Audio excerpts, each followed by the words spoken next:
আসসালামু আলাইকুম রহমতুল্লাহি ওয়া বারাকাতুহু। আজকে খুব ইম্পর্টেন্ট একটা টপিক নিয়ে কথা বলবো।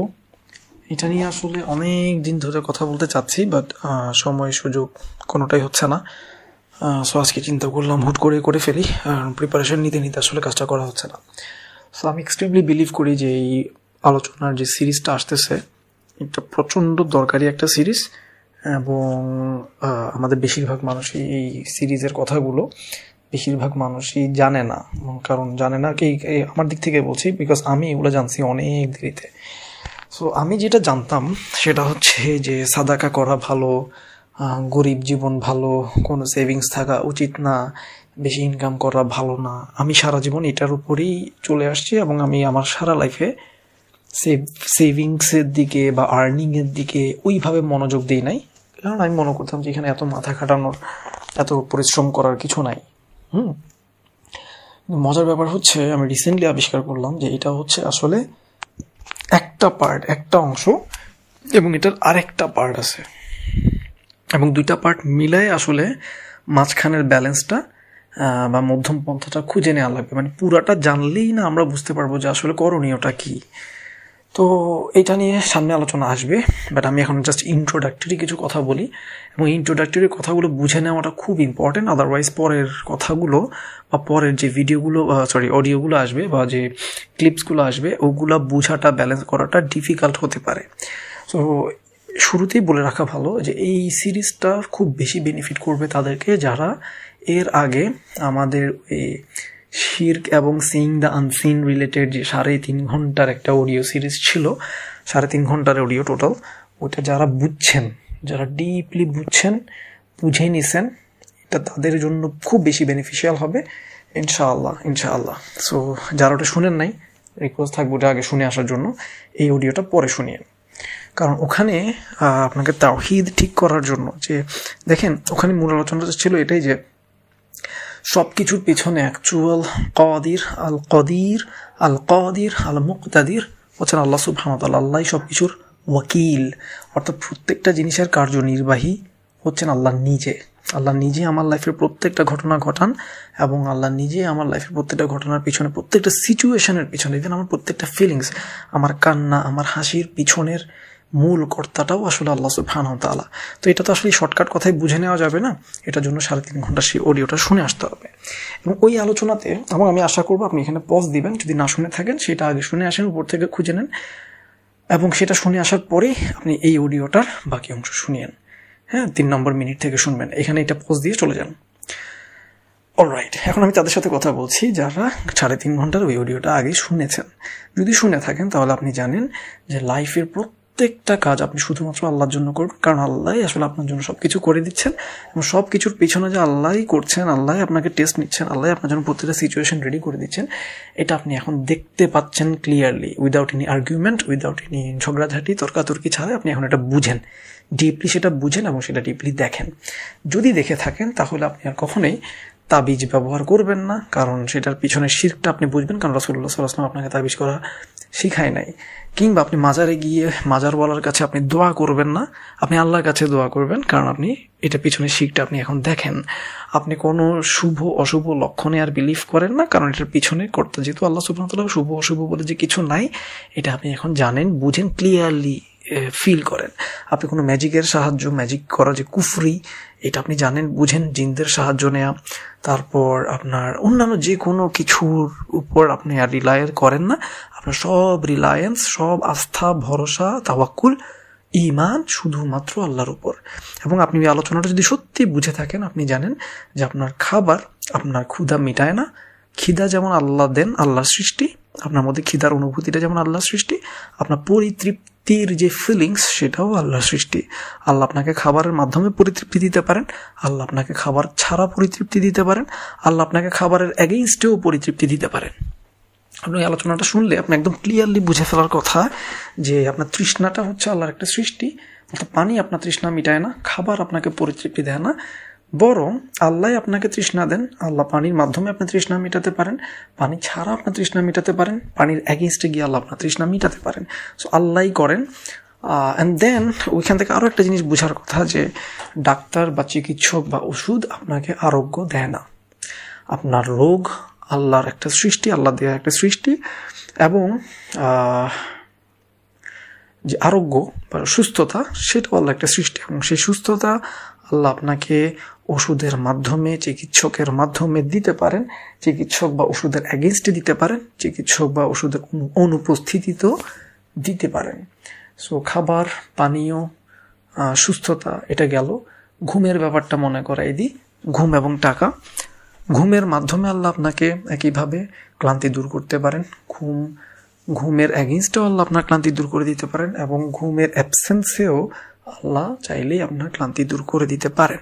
এইগুলো আপনার বুঝে ফেলার কথা। এবং একই ব্যাপারটাও টাকার ক্ষেত্রেও খাটে।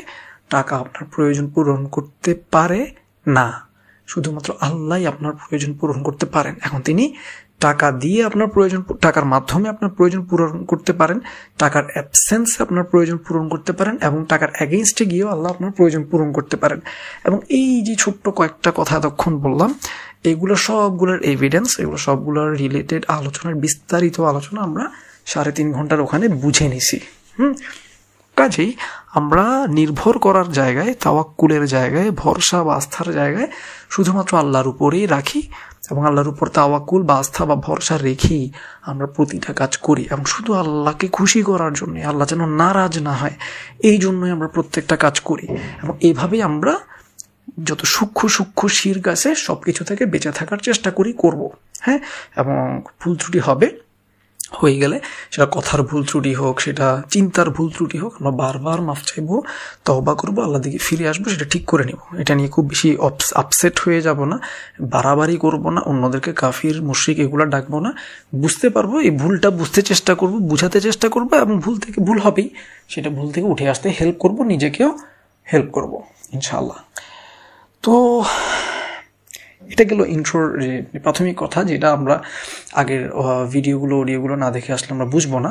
সো এটা বুঝে নেওয়াটা খুব জরুরি, তাওহীদের উপর থাকাটা খুব জরুরি, এবং তাওহীদের এই ডিপ যে মিনিং বা আন্ডারস্ট্যান্ডিং বা রিয়েলাইজেশন, এটাতে উঠে আসাটা সবার আগে দরকার। তেমন তাওহীদ ঠিক না থাকলে, শিরক না ছাড়লে আমরা আসলে অন্যান্য আলোচনার কোনো কাজেই আসবে না। সো এটাতে আগে উঠে আসা, ঠিক করে নেওয়াটা খুব জরুরি। সো আশা করি আমরা এটা সবাই ঠিক করে নিচ্ছি, এবং কন্টিনিউয়াস আমরা মাফ চাইতে থাকবো, তওবা করতে থাকবো, নিজেকে ঠিক করতে থাকবো, ওনাদেরকে হেল্প করতে থাকবো। কঠোর হব না, সহজভাবে, সুন্দরভাবে, কারণ এটা খুব ডিফিকাল্ট জায়গা।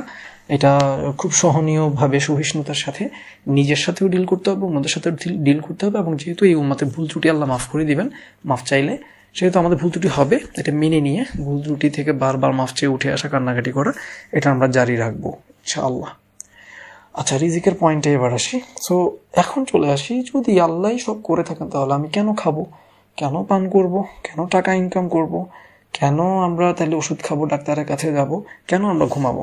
কারণ এখানে চলে আসে দাসত্বের পয়েন্ট। আল্লাহ বলছেন তাই করব।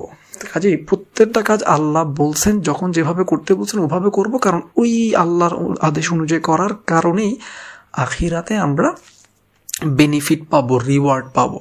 সো আমি যদি প্রতিদিন ফজরের পর নামাজ সালাত শেষ করে আমি যদি বের হয়ে যাই, আমি আসলে আল্লাহর আদেশ পালন করছি, কারণ আল্লাহ আমাদেরকে অর্ডার করেছেন কোরআনে যে তোমাদের সালাত যখন হয়ে যায় তোমরা তখন বেরিয়ে পড়ো, আল্লাহর অনুগ্রহ অনুসন্ধান করতে বেরিয়ে পড়ো। তাহলে আমি আল্লাহ কেন বেরোচ্ছি? আল্লাহ আপনি বলছেন তাই বেরোচ্ছি। তাহলে এই যে আমি আল্লাহর একটা আদেশ মানলাম, আল্লাহর আদেশ মানার কারণে আমি দাসত্ব করলাম, তার মানে তুমি আমার মালিক, আমি তার দাস। ফলে দাসত্ব করার কারণে আমার ইবাদা হলো, দাসত্ব মানে ইবাদা। আমি দিন রাত 24 ঘন্টা আল্লাহ যেভাবে করতে বলছেন, রাসূলুল্লাহ সাল্লাল্লাহু আলাইহি ওয়াসাল্লামের মাধ্যমে যেভাবে যে পদ্ধতিতে করতে শিখাইছেন, সেইভাবে সেই পদ্ধতিতেই আমি প্রতিদিন প্রতিটা কাজ করতে থাকবো। তাহলে আমি কেন খাবো, কেন পান করবো? কারণ আবারও বলি, আল্লাহ অর্ডার করছেন যে কুলু ওয়াশরাবু, তোমরা খাও এবং পান করো। রাসূল সাল্লাল্লাহু খাইছেন এবং পান করছেন, এবং এর মাধ্যমে তিনি আমাদেরকে ক্ষুধা তৃষ্ণা নিবারণ করার জন্য চেষ্টা করতে বলছেন। তাই আমরা ক্ষুধা এবং তৃষ্ণার নিবারণের জন্য খাবার এবং পানীয়ের মাধ্যমে চেষ্টা করি, বিকজ এটা আল্লাহ আমাদেরকে এইভাবে শিখাইছেন। উনি যদি এভাবে না শিখাতেন আমরা এটা এভাবে করতাম না। কাজে যে খাওয়া এবং পানি পান করার মাধ্যমে যে চেষ্টা, যে দাসত্বটা মেনে নেয়া, এটার কারণেই আমরা on the day of judgement ইনশাআল্লাহ রিওয়ার্ড পাবো, রিওয়ার্ডের আশা করবো, আল্লাহর কাছে রিওয়ার্ড চাইবো। একইভাবে ঘুমাবো কেন? কারণ আল্লাহ রাসূল সাল্লাল্লাহু আলাইহি ওয়াসাল্লামের মাধ্যমে আল্লাহ আমাদেরকে জানাইছেন যে এই সিস্টেমটা এভাবেই কাজ করবে। আমরা যদি ঘুমানোর মাধ্যমে আল্লাহর কাছ থেকে ক্লান্তি দূর করা, পরিশ্রান্তি দূর করা এবং রিভাইভ করা নিজেকে, হ্যাঁ, সেটার জন্য যদি চেষ্টা করি, এটা একটা দাসত্ব হবে। যদি সেটা রাইট সিস্টেম, রাইট টাইমে ঘুমাতে যায়, রাইটভাবেই ঘুমাতে যায় এবং আল্লাহর কাছ থেকে যদি সেই পরিশ্রান্তিটা চাই, তাহলে এটা আমাদের জন্য একটা অ্যাক্টিভ ইবাদত বা দাসত্ব এবং এটার জন্য আমরা রিওয়ার্ড পাবো।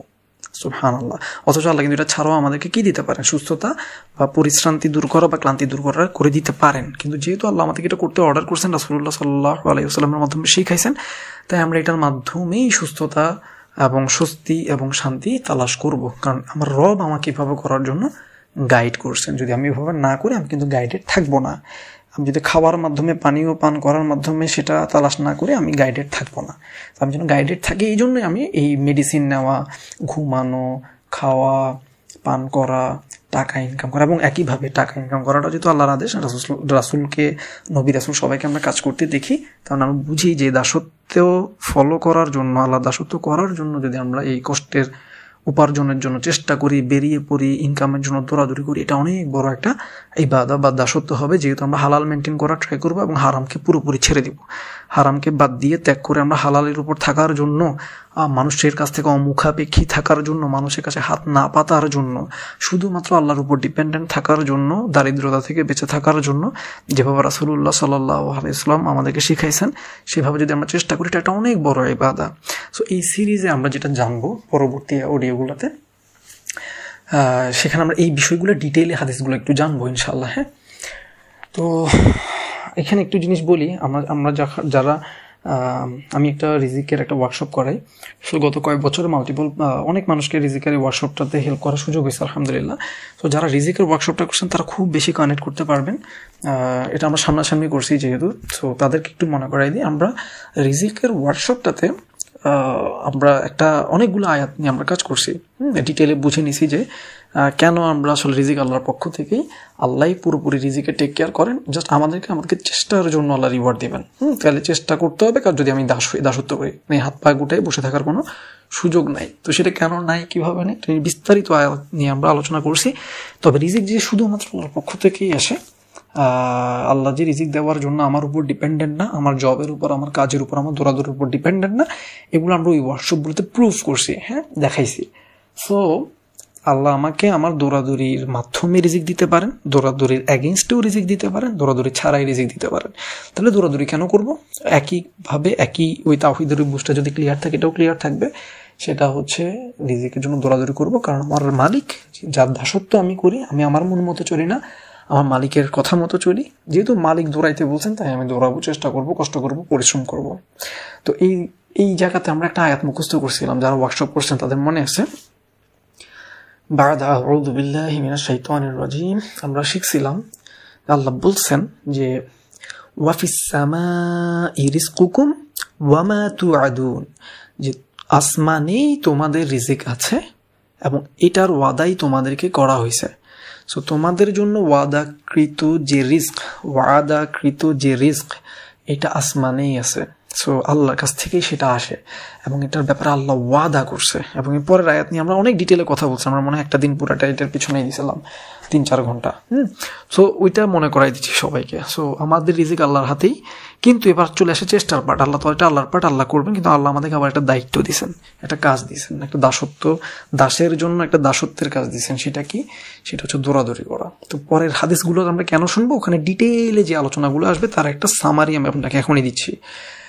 সেটা হচ্ছে, যে ব্যক্তি ইনকামের জন্য দৌড়াদৌড়ি করে, আমরা দেখব সে যেহেতু এই জন্য দৌড়াদৌড়ি করে যে সে তার বাবা মায়ের টেক কেয়ার করবে, সে কারো মুখাপেক্ষী হবে না, সে কারো কাছে হাত পাতবে না, ছোট হবে না, এবং সে হারামের দিকে যাবে না, হালালের উপর থাকবে, তখন এই কারণে সে আসলে ফি সাবিলিল্লাহতে আছে। সে আসলে জিহাদের যে মর্যাদা, ওইরকম মর্যাদার উপর, ফি সাবিলিল্লাহর উপর আছে। সুবহানাল্লাহ। এটা রাসূলুল্লাহ সাল্লাল্লাহু আলাইহি ওয়াসাল্লাম নিজে একটা সাহাবীকে বলছিলেন, যখন সেই সাহাবী বলতেছিল, ইয়া রাসূলুল্লাহ দেখেন অমুক তো কিভাবে দৌড়াচ্ছে, এদিকে ছোটাচ্ছে, এদিকে ছোটাছুটি করতেছে, ওদিকে ছোটাছুটি করতেছে, এভাবে ছোটাছুটি করার কি আছে? আমি প্যারাফ্রেজ করতেছি, এখন ডিটেলগুলো পরের অডিওগুলোতে আসবে।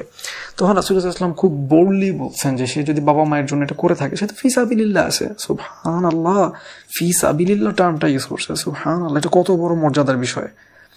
ইয়া সালাম।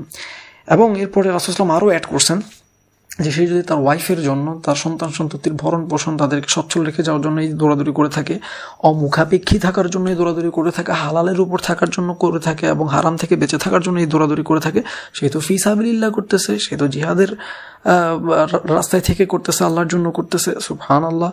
এবং এটা ফাইনালি যেটা বলছেন এটা খুবই খুবই মারাত্মক। সুবহানাল্লাহ। সেটা হচ্ছে বলতেছে যে সে যদি শুধুমাত্র নিজের জন্য করে থাকে, শুধুমাত্র নিজের জন্য, সে নিজে কারো কাছে হাত পাতবে না, কারো কাছ থেকে সে নিবে না, কারো মুখাপেক্ষী তার কখনো ফিউচারে যাতে হইতে না হয়, এবং সে যেন হারামের মুখাপেক্ষী হইতে না হয়, হালালের উপর থাকতে পারে, সে যাতে আল্লাহর ইবাদত করতে পারে, এগুলোর জন্য যে সে ছোটাছুটি করতেছে, ইন্ডিপেন্ডেন্ট থাকার জন্য সে যে ছোটাছুটি করতেছে, মানুষের কাছ থেকে ইন্ডিপেন্ডেন্ট থেকে শুধুমাত্র আল্লাহর উপর ডিপেন্ডেন্ট থাকার জন্য সে যে ছোটাছুটি করতেছে, এইটাও ফি সাবিলিল্লাহ সে সওয়াব পাবে।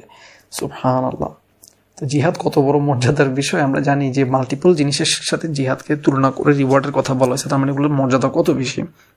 মাতৃত্ব বা মাতৃত্বের কি বলবো, মানে প্রেগনেন্সির কারণে বা ডেলিভারির পরে ওই সময়টাতে মারা গেলে আমরা জানি যে শহীদের সমান একটা রিওয়ার্ডের কথা আসছে। তো এরকম মাল্টিপল জায়গাতে আসছে, তার মধ্যে এটা একটা জিহাদের কথা বা ফি সাবিলিল্লাহর কথা এখানেও আসছে। সুবহানাল্লাহ। তো আমরা যেন এটাকে ওই গুরুত্বটা দিই। অনেক আমি যাদের সাথে ছোটবেলা থেকে মিশছি, জানছি, বড় হয়েছি, পড়ছি, তাদেরকে বারবার দেখছি দারিদ্রতাটাকে গ্লোরিফাই করতে, অথচ এখানে অমুখাপেক্ষী হওয়া এইটাকে গ্লোরিফাই করা হয়েছে।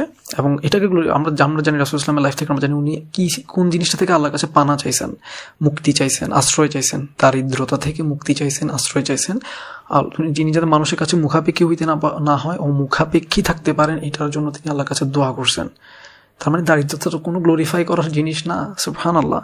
এটা কিন্তু উনিই শিখাইছেন। তো আমরা কি এই জিনিসটা তো আমরা শিখি নাই, আমাদেরকে কেউ শিখায় না, আমাকে কেউ শিখায় না, আমি আমার কথাই বলতেছি, আমাকে কেউ শিখায় নাই। সুবহানাল্লাহ। তো আলহামদুলিল্লাহ, আল্লাহ আমাকে শিখাইছেন, এখন আমি এটার জন্য কৃতজ্ঞ, এবং আমি চাই আমার এই কৃতজ্ঞতার একটা বহিঃপ্রকাশ হচ্ছে আমি আপনাদের জন্য এই জিনিসটা সহজ করে দেওয়ার চেষ্টা করব। এই জিনিসটা নিয়ে যে আলোচনাগুলো, ওগুলো আমি আপনাদের সাথে একটা শেয়ার করার চেষ্টা করবো, অল্প অল্প করে। ডেফিনেটলি আপনি সেটা অল্প অল্প করে কি করবেন, ইন্টারনালাইজ করবেন। ফাইনালি একটা কথা না বললেই না, সেটা হচ্ছে এই যে আর্নিং করা। তারপর আমরা জানি একজন সাহাবী মৃত্যুসজ্জায়, খুব বড় একজন সাহাবী মৃত্যুসজ্জায়, তিনি বলতেছিলেন যে তিনি তার যত সম্পত্তি আছেন সব দান করে দিবেন। রাসূলুল্লাহ সাল্লাল্লাহু আলাইহি ওয়াসাল্লাম বলছেন না। এবং আমি ডেফিনেটলি আমি প্যারাফ্রেজ করতেছি, আপনার হাদিসগুলো পরে পাবেন, আমি এখন শুধু সামারি বলতেছি। তো রাসূলুল্লাহ বলছে না, এটা করতে নিষেধ করছেন। দেন ওই সাহাবী বলছে যে আচ্ছা 2/3 বা হাফ তিনি সাদাকা করে দিবেন। রাসূলুল্লাহ তাও মানা করছেন, করতে দেন নাই। এবং এরপর তিনি ফাইনালি বলেন আচ্ছা 1/3 আমি কি করে দিব, সাদাকা করে দিব। তো রাসূলুল্লাহ বললেন আচ্ছা ঠিক আছে দিতে পারো, বাট এটাও বেশি হয়ে যাচ্ছে। তো আমরা জানি এখান থেকে একটা রুলিং আসে যে কেউ যদি ওয়াসিয়াত করতে চায় বা কেউ যদি মৃত্যুর আগে উইল করে দিয়ে যেতে চায়, সে 1/3 বেশি কিন্তু উইল করতে পারবে না বা গিফট দিয়ে যেতে পারবে না, কাউকে দিয়ে যেতে পারবে না। পুরো সম্পত্তিটা অ্যাকচুয়ালি যেহেতু আল্লাহ দেওয়া সম্পদ, সেটা আল্লাহ দেওয়া আইন অনুযায়ী আসলে বন্টিত হইতে হবে, বন্টন হইতে হবে। তো কেউ যদি তাও নিজে থেকে কিছু করে যেতে চায়, সেটা সর্বোচ্চ সে 1/3 পারবে, এর বেশি পারবে না। তো এটা শেষে রাসূলুল্লাহ সাল্লাল্লাহু আলাইহি ওয়াসাল্লাম একটা খুব ইম্পর্টেন্ট কথা বলছেন, এটা আমাদের মাথায় গেঁথে রাখা উচিত। তিনি বলতেছিলেন যে সন্তান সন্ততিকে বা ফ্যামিলি যারা আমার উপর ডিপেন্ডেন্ট, তাদেরকে সচ্ছল রেখে যাওয়া, কোনো মানুষের উপর ডিপেন্ডেন্ট রেখে না যাওয়া, এটা অনেক বড় ইবাদত, এটা আমার দায়িত্ব। হ্যাঁ, এই জায়গাটাতে উনি খুব এমফাসাইজ করছেন যে তাদেরকে সচ্ছল রেখে যাওয়া, তাদেরকে অভাবমুক্ত রেখে যাওয়া, তাদেরকে সেলফ ইন্ডিপেন্ডেন্ট রেখে যাওয়াটা আমার দায়িত্ব। এবং সুবহানাল্লাহ, এটা যদি আমার দায়িত্ব হয় তাহলে আমার কিভাবে এটা নিয়ে কাজ করা উচিত। এবং এটা যেহেতু অনেক বড় ইবাদতের সাথে তুলনা করা হয়েছে, ইনকাম করাটা, ইনকামের জন্য হালাল ইনকাম, ডেফিনেটলি হালাল ইনকামের জন্য দৌড়াদৌড়ি করাটাকে অনেক বড় ইবাদতের সাথে তুলনা করা হয়েছে। তাহলে এটা কি পরিমাণ আমার কষ্ট হইলেও ঘুম থেকে উঠে যেতে না ইচ্ছা করলে আমি যাব এই রিওয়ার্ডের আশায়। সুবহানাল্লাহ, আল্লাহ যেন আমাকে সেই রিওয়ার্ডটা দান করেন। এবং আমরা প্রত্যেক পুরুষ জানি এই জায়গাটা আসলে কত কষ্ট, আমরা নিজের সাথে আসলে কত ফাইট করে, মনের সাথে কত যুদ্ধ করে প্রতিদিন সকালে ফজরের পর আমরা কাজ করতে বের হই। তো এই জায়গাটাতে আমি চাই ভাইদেরকে এটা জানাতে যে প্রতিদিন বের হওয়ার সময় যখন এরকম বের হতে ইচ্ছা করবে না, খুব তিতা লাগবে, ঘুম থেকে উঠতে তিতা লাগবে, বের হতে খুব কষ্ট হবে, নিজেকে বলবেন আল্লাহ আমি আপনার জন্য বেরোচ্ছি, আপনি বের হতে বলছেন তাই বেরোচ্ছি, আল্লাহ প্লিজ আপনি আমাকে রিওয়ার্ড দিয়েন, আল্লাহ প্লিজ আপনি আমাকে এটার জন্য পুরস্কৃত করিয়েন, আমার গুনাহ খাতা সব মাফ করে দিয়েন, আমাকে মর্যাদা দিয়েন, আমার গুনাহগুলো মাফ করে মর্যাদা বাড়াই দিয়ে বিনা হিসাবে বিনা আদাবে ইয়া রব্বি আমাকে জান্নাতুল ফিরদৌস আপনার পাশে থাকতে দিয়েন। আমার তো ভালো লাগতেছে না এগুলো করতে, কিন্তু ইয়া আল্লাহ আমি আপনার জন্য করতেছি, আপনি আমার জন্য সহজ করে দেন ইয়া আল্লাহ। ইয়া আল্লাহ আমি তো জালিম, আমি জাহিল, কিন্তু আপনি আমার জন্য সহজ করে দিয়েন ইয়া আল্লাহ। ঠিক আছে? সো এখান থেকে আমরা একটা জিনিস বুঝি, আমরা সাহাবাদের লাইফ যদি দেখি, আমরা কোটিপতি সাহাবী বইটা অনেকেই পড়তে বলছি, এই জন্যই পড়তে বলছি কারণ আমরা দুনিয়াবি মুশত মনীষী বা সাহাবাদের জুহুদ রিলেটেড বইগুলো যদি দেখি, আমাদের মনে হয় যেন তারা ইচ্ছা করে গরিব হয়েছিলেন। আসলে ব্যাপারটা এরকম না। তাদের কাছে কোটি কোটি টাকা থাকা সত্ত্বেও তারা লাইফটা তারা সিম্পলি লিড করছেন। কিন্তু আমরা দেখবো তারা এক বেলায় 65 কোটি টাকা, 50 কোটি টাকা, 10 কোটি টাকা, 20 কোটি টাকা করে ওনারা সাদাকা করতেন। তো এই সাদাকা তো আসলে কেমনে করতেন, কিভাবে করতেন? তাদের ইনকাম ছিল। এবং তালহা রাদিয়াল্লাহু আনহুর মতো সাহাবী এক বেলায় 65 কোটি টাকা তিনি তার সব সম্পদ জমা করে এক জায়গায় করে 65 কোটি টাকা সাদাকা করে দিয়েছেন। 2-3 মাসের মাথায় সেই টাকাটা তার আবার ইনকাম হয়ে গেছে। তাহলে তার ইনকাম সোর্স কত অ্যাক্টিভ ছিল। তো এই জিনিসগুলো, এই পরিশ্রমের জায়গাগুলো, এই অ্যাক্টিভ ইনকামের জায়গাগুলো কিন্তু আমরা খেয়াল করি না। এটা খেয়াল করা দরকার। সাহাবাদের থেকে আমাদের এই ইনকাম শেখা দরকার এবং ইনভেস্ট করা, টাকাকে গ্রো করানো, এই বিষয়গুলো রাসূলুল্লাহ সাল্লাল্লাহু আলাইহি ওয়াসাল্লাম থেকে শিখে সাহাবীরা যেভাবে তাদের লাইফে অ্যাপ্লাই করছেন আমরাও সেভাবে করব। এবং একটা কথা না বললেই না, সেটা হচ্ছে তারা কিন্তু দুনিয়া এই যে ইনকাম করছেন, জমাইছেন, গ্রো করছেন এবং প্রচুর পরিমাণে সাদাকা করছেন, তাদের কাছ থেকে কেউ খালি হাতে ফেরত যেত না।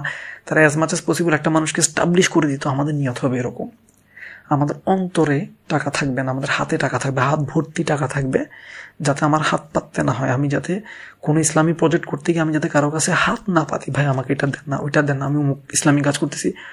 ইসলামী কাজ করতে আমাকে আল্লাহ বলে নাই, এটা আমাকে আল্লাহ ফরজ করে নাই, ফরজ না। তো আমি একটা নফল কাজ কেন ইসলামকে ছোট করে করব? আমি কেন হাত পেতে একটা ইসলামী প্রজেক্ট করব না। আমি এমনভাবে একটা ইসলামী প্রজেক্ট করব যে আমি তো কারো কাছে খুঁজবই না, উল্টা আমি দিব। এবং আমার ইসলামিক প্রজেক্ট থেকে টাকা এমনভাবে জেনারেট হবে দরকার হয়ে যে ওখান থেকে মানুষ বেনিফিটেড হবে। আর সুন্নাহ ফাউন্ডেশনকে দেখেন, সুবহানাল্লাহ, কি পরিমাণ মানুষের উপকার করতেছে। সো আমরা এইরকম বড় বড় কাজ করার ট্রাই করবো। আমি জানি না সুন্নাহ ফাউন্ডেশন এরকম ফান্ড রেজ করে কিনা, কিন্তু আমরা যেন যারা রিচ পিপল, আল্লাহ যাদেরকে সম্পদ দিছে, আমি রিচ না, ওইরকম রিচ না, কিন্তু আল্লাহ আমাকে আলহামদুলিল্লাহ আমার ফ্যামিলি টেক কেয়ার করার তৌফিক দিয়েছেন। এই জন্য আমি আল্লাহর কাছে ঋণী এবং কৃতজ্ঞ, আলহামদুলিল্লাহ। এটাই অনেক। আপনি যদি আপনার ফ্যামিলি টেক কেয়ার করতে পারেন, আপনি যথেষ্ট করতেছেন, আলহামদুলিল্লাহ আলহামদুলিল্লাহ। যদি এটা বাড়াইতে পারেন, বাড়ান। আল্লাহ যদি আপনাকে পটেনশিয়াল দেয় হালালভাবে এটাকে বাড়ানোর, ইনক্রিজ করার, বাড়ান। কেন বাড়াবেন? আপনার সেই ভাইটা, সেই বন্ধুটা যে বিপদে আছে, দারিদ্রতার মধ্যে আছে, তাকে আপনি এমনভাবে দিবেন সে যেন দারিদ্র মুক্ত হয়ে যায়, অভাব মুক্ত হয়ে যায়, সে যেন আরও 10 জনকে হেল্প করতে পারে। 1 টাকা, 2 টাকা, 10 টাকা, 20 টাকা না, আপনি যাতে 10 লাখ টাকা, 20 লাখ টাকা দিতে পারেন, ওইভাবে প্রিপারেশন নেন।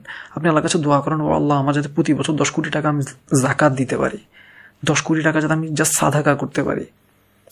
হ্যাঁ, এবং আপনার লাইফস্টাইল যেন চেঞ্জ না হয়। ওটা শিখার পর আপনি যেন আপনি বিলাসিতায় যেন ডুবে না যান। ঠিক আছে? আপনি যে লাইফস্টাইলটা 10,000 টাকা পার মান্থ ইনকামে যে লাইফস্টাইলটা আমি চালাই, আমি 10 লাখ টাকাও যদি আমার পার মান্থ ইনকাম হয় বা 10 কোটি টাকাও যদি আল্লাহ আমাকে পার মান্থ ইনকাম করে দেন, আমি যেন 10,000 টাকার লাইফস্টাইলটাই কন্টিনিউ করি, রান করি, আর বাকি টাকাটা যাতে আমি অ্যাজ মাচ এস পসিবল মানুষের দ্বারে দ্বারে পৌঁছে দিই, মানুষকে অভাব মুক্ত করি, আমার ভাইদেরকে, আমার বোনদেরকে যাতে আমি হেল্প করতে পারি। আল্লাহ আমাকে এটা তৌফিক দান করুন, আমিন। আল্লাহ আপনাকেও এটা তৌফিক দান করুন, আমিন। আর আল্লাহ যাদেরকে দারিদ্রতার মধ্যে রাখবেন, তারা যেন আমরা সবর করতে পারি, আমরা যেন আল্লাহর দেয়ার কদরের উপর সন্তুষ্ট থাকতে পারি।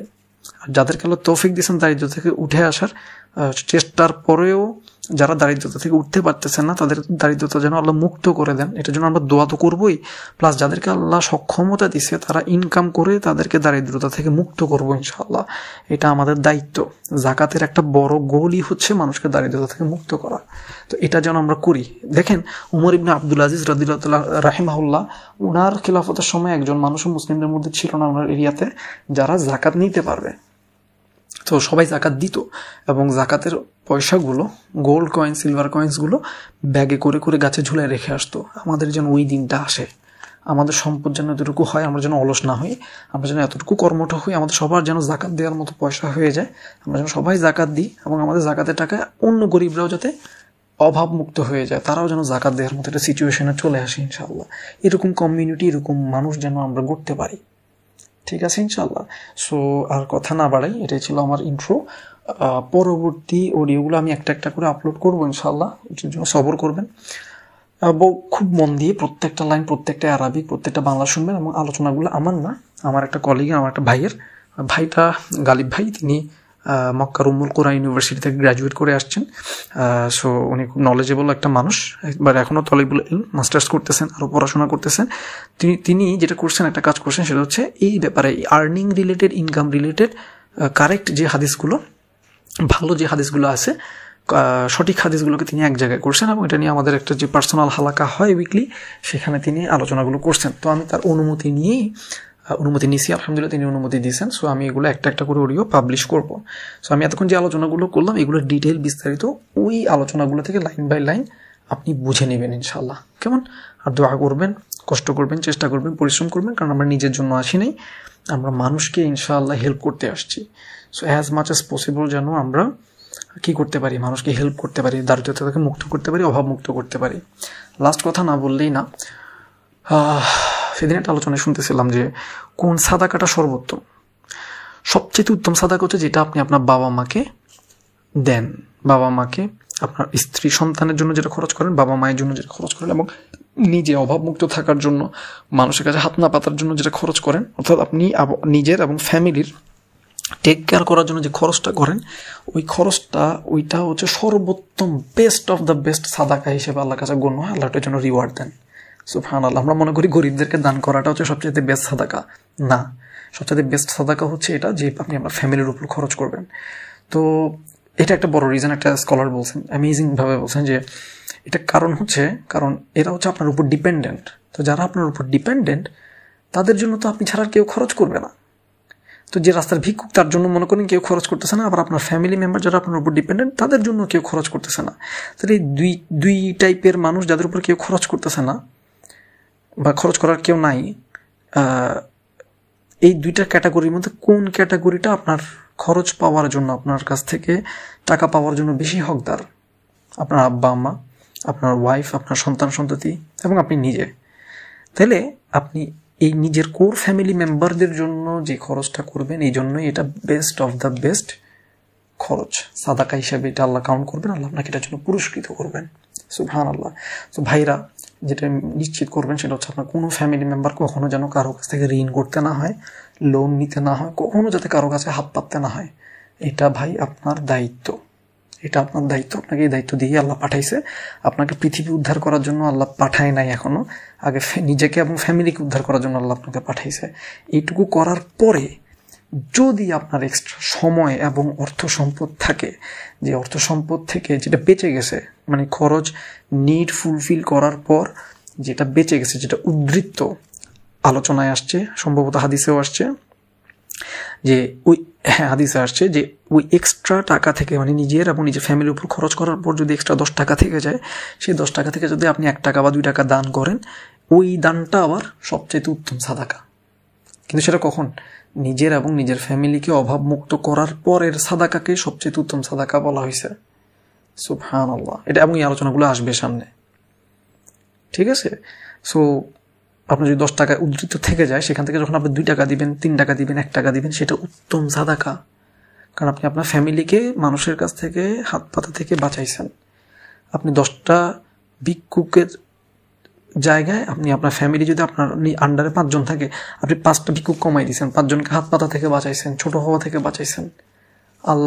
আল্লাহর উপর ডিপেন্ড করা সহজ করছেন, তাদের অন্তরের অশান্তি দূর করে প্রশান্তি এনে দিয়েছেন। আল্লাহ আপনার অন্তরে ইনশাল্লাহ প্রশান্তি এনে দিবেন। এটা আপনার প্রথম দায়িত্ব। এরপর যদি টাকা বেঁচে যায়, আপনি যদি 10 লাখ টাকা থাকে দেন, আপনি 1 লাখ টাকা আপনি গরিব দুঃখীদের জন্য অবশ্যই ব্যয় করবেন, এবং সেটা উত্তম সাদাকা হিসেবে গণ্য হবে। সুবহানাল্লাহ।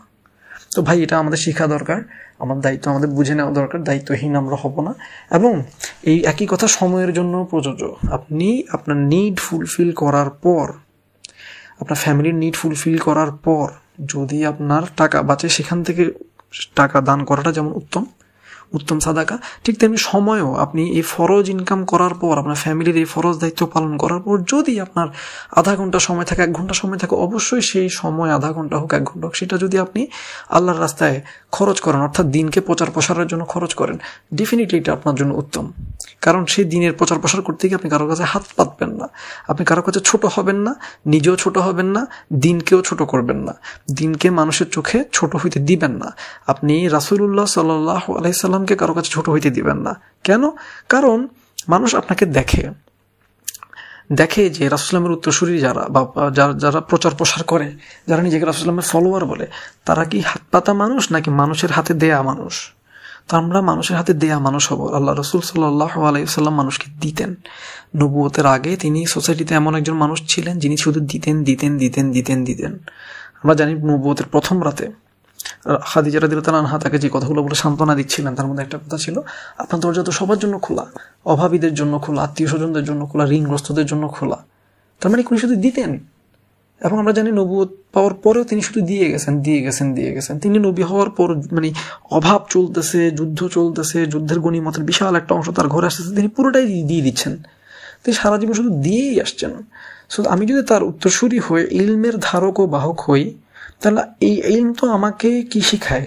আমাকে ইন্ডিপেন্ডেন্ট, ফিনান্সিয়ালি ইন্ডিপেন্ডেন্ট হইতে শিখায়। তো সেই শিক্ষাটা তো মানুষ আমাকে দেখবে, আগে দেখবে যে আমি ফিনান্সিয়ালি ডিপেন্ডেন্ট, কিন্তু মানুষকে আমি শিখাচ্ছি ইন্ডিপেন্ডেন্সের কথা। তাহলে তো আমার এটা শেখানোর দরকার নেই, আমার আগে নিজের ইনটার উপর আমল করা দরকার না? নাকি আমি দিনটাকে ভুল প্রমাণ করব, আমার কাজকর্ম দিয়ে ভুল প্রমাণ করব, ছোট করব? ডেফিনেটলি না। আপনি জেনারেল মানুষ, আমার মতো যদি জেনারেল ফ্যামিলির মানুষ হয়ে থাকেন, আপনি দেখবেন যে হুজুরদেরকে অনেক ছোট চোখে দেখা হয়, সেকুলাররা খুব ছোট চোখে দেখে। কেন? কারণ তারা খুঁজে বিভিন্ন জায়গায় চাঁদার রসিদ নিয়ে তারা ঘুরে বেড়ান। তো এটা একটা নেসেসিটি আছে, আমি জানি, কিন্তু কেন এটা নিয়ে চিন্তা করবেন ভাই। তাহলে আপনি এমন একটা প্রজেক্ট করবেন ভাই, আল্লাহ আপনাকে সে সম্পদ দান করুন, এমন ইনকাম দান করুন, যাতে আপনি এমন একটা মাদ্রাসা করবেন, মসজিদ করবেন, যে মাদ্রাসা মসজিদের খরচে কমিউনিটি চলবে। তারা তো কমিউনিটি থেকে নিবেই না, উল্টা কমিউনিটিকে দিবে। মসজিদ আর নববীর যে মাদ্রাসা আসছে, মসজিদ আর নববীর বারান্দা থেকে, মসজিদ আর নববী থেকে রাসূলুল্লাহ সাল্লাল্লাহু আলাইহি ওয়াসাল্লাম যে ইনস্টিটিউশন, ইসলামিক যে ইসলাম নামক যে ইনস্টিটিউশনকে তিনি দাঁড়া করাই গেছেন, সেই ইসলাম নামক ইনস্টিটিউশন সারা পৃথিবীকে শুধু দিছে আর দিছে আর দিছে। সাহাবারা আল্লাহর কাছ থেকে নিছে আর মানুষকে দিছে, আল্লাহর কাছ থেকে নিছে আর মানুষকে দিছে। সুবহানাল্লাহ। প্লিজ আমার কথাগুলো থেকে রিঅ্যাক্ট করবেন না, চিন্তা করবেন, খুব গভীরভাবে চিন্তা করবেন এবং মিলাবেন, এবং পুরো জিনিসটাকে, পুরো নলেজটাকে একসাথে করার পর, মানে বাকি আলোচনা সব বলে শেষ করার পর, তারপর আরও চিন্তা করে করে করে করে আমলে আনবেন। প্লিজ। ঠিক আছে ইনশাআল্লাহ। আল্লাহ আপনার জন্য ভাই সহজ করে দিন, আমাদের সবার জন্য সহজ করে দিন, আমাদের সবাইকে একটা প্রোডাক্টিভ, একটা কর্মোদ্যম, একটা কর্মঠ, একটা পরিশ্রমী একটা উম্মতের অংশ হওয়ার তৌফিক দান করুন। আমিন। আসসালামু আলাইকুম ওয়া রাহমাতুল্লাহি ওয়া বারাকাতুহু।